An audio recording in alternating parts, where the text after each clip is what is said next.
Albert Einstein once said, everybody's a genius, but if you judge a fish by its ability to climb a tree, it will live its whole life believing that it is stupid. Ladies and gentlemen of the jury, today on trial we have modern day schooling. Glad you could come. Not only does he make fish climb trees, but also makes them climb down and do a 10-mile run. Tell me, school, are you proud of the things you've done? Turning millions of people into robots, do you find that fun? Do you realize how many kids relate to that fish?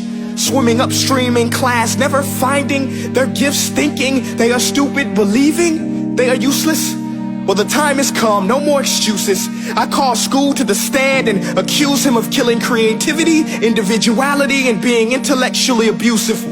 He's an ancient institution that has outlived his usage. So, Your Honor, this concludes my opening statement, and if I may present the evidence of my case, I will prove it. Proceed. Exhibit A. Here's a modern day phone. Recognize it? Here's a phone from 150 years ago. Big difference, right? Stay with me. Here's a car from today, and here's a car from 150 years ago. Big difference, right? Well, get this. Here's a classroom of today, and here's a class we used 150 years ago. Now ain't that a shame? In literally more than a century, nothing has changed. Yet you claim to prepare students for the future? But with evidence like that, I must ask, do you prepare students for the future or the past? I did a background check on you and let the record show that you were made to train people to work in factories, which explains why you put students in straight rows, nice and neat, tell them sit still, raise your hand if you want to speak, give them a short break to eat, and for 8 hours a day tell them what to think. Oh, and make them compete to get an A. A letter which determines product quality, hence grade A of meat. I get it. Back then, times were different. We all have a past. I myself am no Gandhi. But today, we don't need to make robot zombies. The world has progressed. And now we need people who think creatively, innovatively, critically, independently, with the ability to connect. See, every scientist will tell you that no two brains are the same. And every parent with 2 or more children will confirm that claim.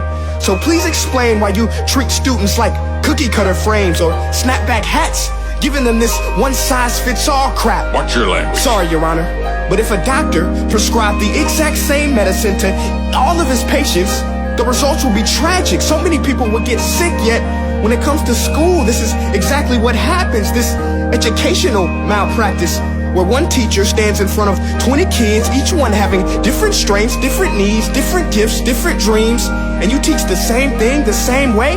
That's horrific. Ladies and gentlemen, the defendant should not be acquitted. This may be one of the worst criminal offenses ever to be committed. And let's mention the way you treat your employees. Objection. Overruled. I want to hear this. It's a shame. I mean, teachers have the most important job on the planet, yet they're underpaid? No wonder so many students are short-changed. Let's be honest. Teachers should earn just as much as doctors, because a doctor can do heart surgery and save the life of a kid.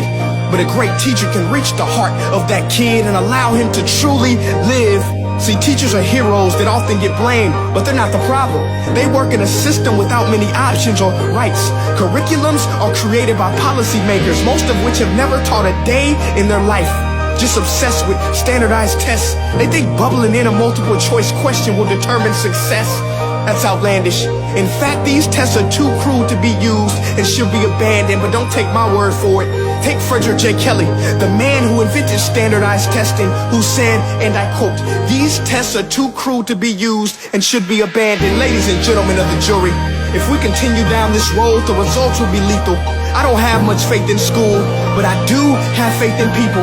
And if we can customize healthcare, cars, and Facebook pages, then it is our duty to do the same for education, to upgrade it, change it, do away with school spirit, because that's useless.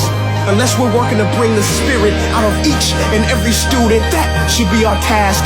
No more Common Core. Instead, let's reach the core of every heart in every class. Sure, math is important, but no more than art or dance. Let's give every gift an equal chance. I know this sounds like a dream, but countries like Finland are doing impressive things.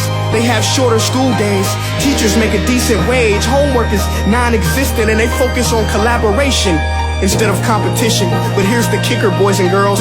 Their educational system outperforms every other country in the world.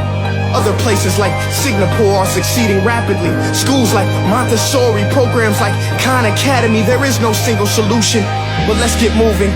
Because while students may be 20% of our population, they are 100% of our future. So let's attend to their dreams, and there's no telling what we can achieve. This is a world in which I believe, a world where fish are no longer forced to climb trees. I'll rest my case.